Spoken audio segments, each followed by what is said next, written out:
Jadi saya dalam kemandirian, pandangan saya bahwa wanita itu harus mandiri dalam hal, bisa saja dalam hal mengambil keputusan-keputusan yang berkaitan dengan lingkungan keluarga, lingkungan sosial, karena kami di organisasi sosial tentu harus berani mengambil keputusan tentu dengan pertimbangan-pertimbangan yang terbaik di antara teman maupun di antara keluarga, dan itu berkaitan dengan organisasi. Kalau dalam keluarga kita juga harus bisa mengambil keputusan. Begitu suami tidak sanggup, ya harus kita kendaliin, harus kita berani mengambil keputusan untuk kepentingan keluarga dan kepentingan anak-anak untuk lebih baik. Demikian juga dari sisi ekonomi, kita harus juga berani mengambil keputusan untuk mandiri secara ekonomi, sehingga kita mampu mendukung ekonomi keluarga, mampu mendukung mensejahterakan, ikut serta mensejahterakan keluarga, di samping tetap menghormati suami selaku kepala keluarga.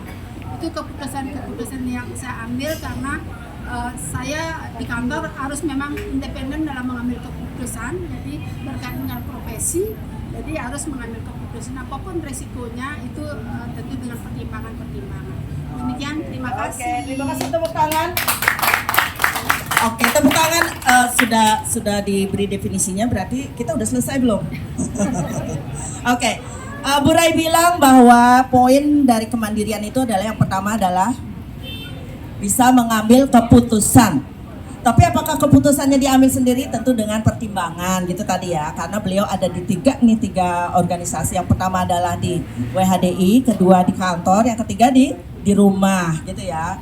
Jadi tentu juga harus ada kesepakatan dengan Bapak gitu ya. Itu pertama. Terus yang kedua adalah mandiri secara finansial atau secara ekonomi.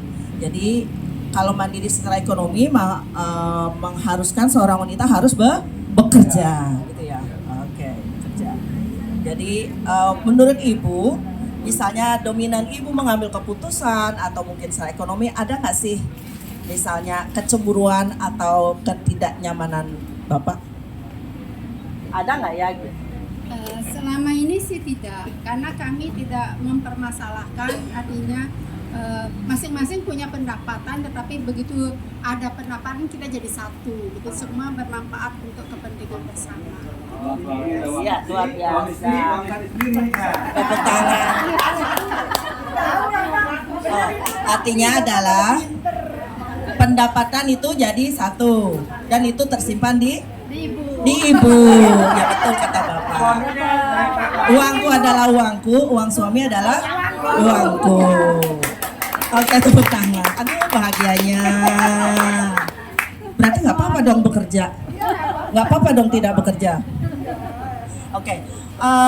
Siapa yang sekiranya nih tentang ada kaitannya juga dengan finansial ya?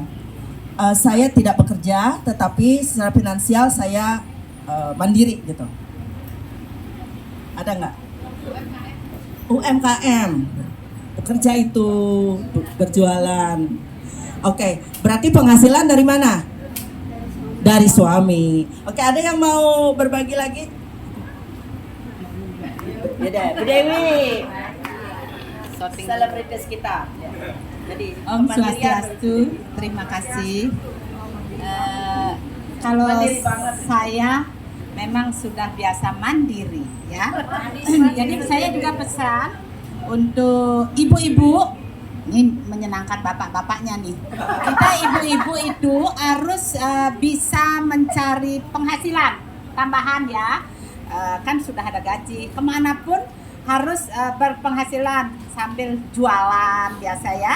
Wanita suatu saat ada halangan suami kenapa kita udah mandiri, jadi udah tangguh, udah berpenghasilan, dan hasil akhir adalah pinter menabung itu ya. Ibu-ibu jangan hanya belanja kayak saya tapi berapapun penghasilannya, hasil akhir menjadi kesuksesan adalah menabung. Itu sukses dari seorang istri ya, tidak menghabis-habiskan uang suami, itu juga mandiri. Jadi marilah semua wanita Hindu Dharma Indonesia saling meningkatkan peran di bidang ekonomi.